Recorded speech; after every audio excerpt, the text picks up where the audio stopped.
And the director of the Houston Comedy Film Festival. We have an event coming up summer 2022 in August, and I am joined today by a director from that event, and that is Nicholas Coker. Hey, Nicholas. Hello, hello, Michael. Nicholas's film, it's good to see you, my man. Good to see you as well. Nicholas's film, The First Man, is going to be screening, nominated for the Best Romantic Comedy Film Award. Congrats. Thank you very much. And we're excited to screen it, but I'm always so excited that I give away a little bit too much plot line. So can you please tell us in your own words, what is this film about?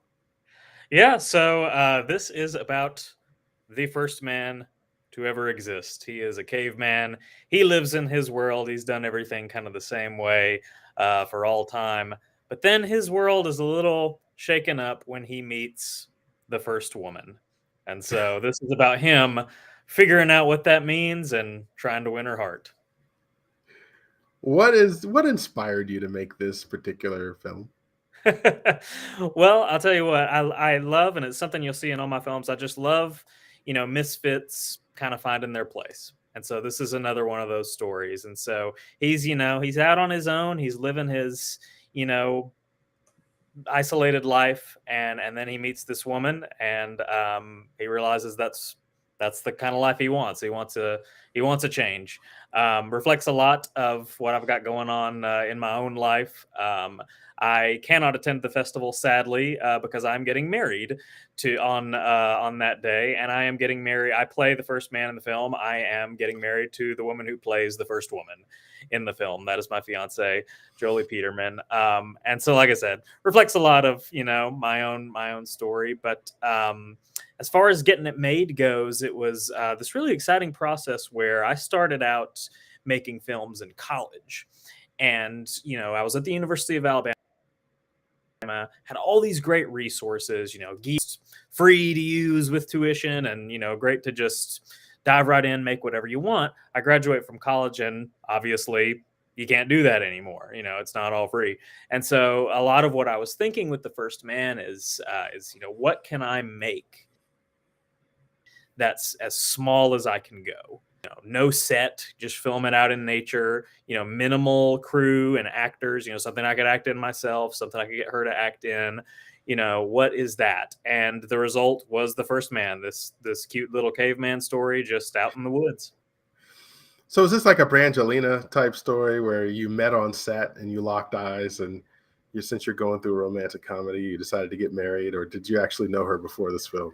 I did know her beforehand. Yeah, we were dating. Sadly, it's not that epic. It was epic in its own way. We were long distance. She was in Georgia. I'm in Alabama, but and we met by the grace of God. But yeah, this was something real special when she moved to be here in Birmingham. We made this together.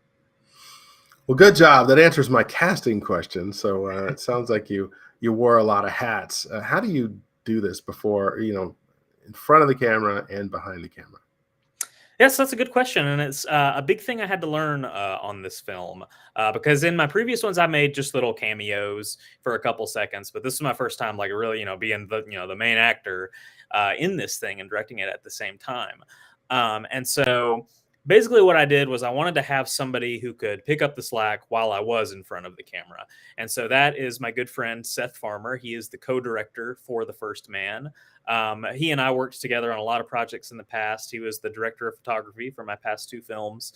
And this one, he's bumped up to co-director, and he did exactly that. So I'm out, being the caveman, getting hit in the head and, throwing rocks and bones and fighting people, whatever. He's behind the camera making sure everything's still going as planned. He's the one calling action while I'm out there. And so this really couldn't have been made without him. I'm really grateful that he wanted to join me for it and that he could fill that role. Man, what a great story. Well, that's good. And so with that being said, did you learn something from this film in particular that you might be taking into your next project, good or bad? Did you learn anything from this? Absolutely, yeah. I definitely learned a lot about what it means to act on camera. That's while you're directing, and I like to act. I've been acting longer than I've been directing, honestly. So it's something I want to continue doing, and writing my own films. I'd want to act in them, and that's a big takeaway I got from this. Also, what I said earlier about learning to go small and just sort of roll with the punches. Because we're out here, and this was filmed in at a park here in Alabama called Moss Rock Preserve, and it's just public park, anyone's walking around, and so this wasn't some special location we got, or anything. So learning to just be like, this is what we got. We're just some guys out here with cameras, dressed up as cavemen, just gonna roll with it. And if someone's walking by, and we gotta wait for the shot, whatever, just going with it. So that was a big thing. Another thing that was big to learn with this project was actually in post-production. The film is silent. There's no dialogue. But all the sound that you hear in it is all sound design. It's all done in post. There's no sound on tape in the film. And so just learning how to make that happen and get into that was an interesting experience. Good stuff. Well, what are you working on next? I've got a lot of stuff coming up that I'm very excited about. I'll give you a little taste. The first is an educational series online. It's going to be The Bible Project Meets Crash Course, and that's really exciting. I'm very excited about that. And then I got a couple films as well, a sci-fi comedy that is in pre-production that I'm very excited about. And then probably most excited about this one, it is a Western comedy that is currently in development. So very excited about all those things. Wow, fun stuff, my man. Sounds like a good slate of things you got going on. Oh, yeah. What was your first step in the business? How did you first get into this? I mean, and I ran into somebody from the grocery store. I always tell this story. And they find out what I do, film festival, and then they start telling me about a movie idea. And then I ask them if they've written it down, and they say no. At some point in time, you went from a person with a good idea to just someone who said, I'm going to make something that's tangible, that can be criticized. I'm going to make something that, in video production, or I'm going to act for the first time. I don't even know what your entry level was. You said you did a little bit more acting, but what was your first step into the business? Yeah, great question. I would say, it's every filmmaker can probably tell you, oh, when I was a kid, I was doing whatever. I've always loved watching movies, and one day I wanted to make them myself. I'm no different, watching Indiana Jones, and then I'd get out my Indiana Jones Legos and start doing little stop motion things. But as far as tangible steps of, let's start taking this seriously, let's do a real thing. Like I mentioned before, I started in college and got some great experience there. I went to the University of Alabama, studied telecommunication and film, and made 2 films while I was there. The first was called Drawn to Campus, and it is a little live action animation hybrid mockumentary, and it's the college's first animated student. He's a little cartoon character running around the real world. And then the second was called Night of the Living Date, and it is a little horror comedy that premiered at Houston Comedy Film Festival. But yeah, those were the first times I really started taking it seriously. Wrote both of those, directed both of those, submitted them to festivals. And so just a lot of learning just from being in the college film environment. And then I'd say, I really started to get into the thick of it, just going to festivals, the festivals that those films got into. That was where I really started to get plugged in and say, all right, let's keep rolling with this. Let's keep going and see what happens. So you've got history with Houston. You're back. I'm back. No, yeah, I have a very special place in my heart with it. It's like I said, it's where Night of the Living Date premiered, and it won Best Horror Comedy. Anyone wanting to submit to festivals, I highly recommend it, and I highly recommend Film Festival Circuit. I promise Michael didn't pay me to say this. They do a great job. They're a ton of fun if you're a filmmaker or if you're an audience member, and it's just a great experience that you'll always treasure.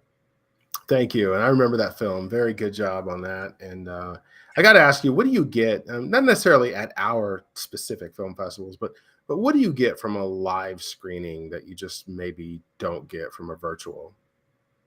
Oh, man. Where to even begin? It just, as a comedy filmmaker, there's a certain element kind of obvious where it's just like it's magical to just hear people laugh. you know, in real time as things happen. Because, you know, when you're working on this stuff, you know, you're true to your heart and you're like, this is funny to me. You know, I know this is funny. You're making the edit. You're like, okay, that's a good joke. And you do your test screenings with the rest of your crew and your friends and whatever. But I feel like, you know, at least for me, there's always that something in your head that's like, this probably isn't actually that funny. But you go to a live festival and you hear people laugh, you know, at the jokes, and it's just like there's something so magical about that that you only get there, and that's just a really special feeling, you know, when you're there and you make people happy, and you know that's what I want to do. Well, we appreciate you, my man. You make us look good, and thanks for sending films over the years. You know, I hope that we'll see you at a future event. We are going to be opening up the Georgia Comedy Film Festival. It is listed now on Film Freeway, so if you want to check that out, it's a little closer, A maybe little for a closer to future home, event. yeah. Yeah, and you know, we're just going to keep doing what we do, and you know, our events are just about, you know, we look for every opportunity to include people. We look for every opportunity to even extend our program if we need to, or break it up into seasons or whatever we have to. But we want to show great content, and you know, our film festival judges aren't involved in the films that are there. It really is about who walks in the door and who finds us. I'm still amazed at how many submissions we get and things like that. So I appreciate you sticking with us and spreading the word and being dedicated to supporting our festivals. Yeah, my pleasure. All right, my friend. Well, I will see you around, and have a great week. Thanks, man. You too. All right, take it easy.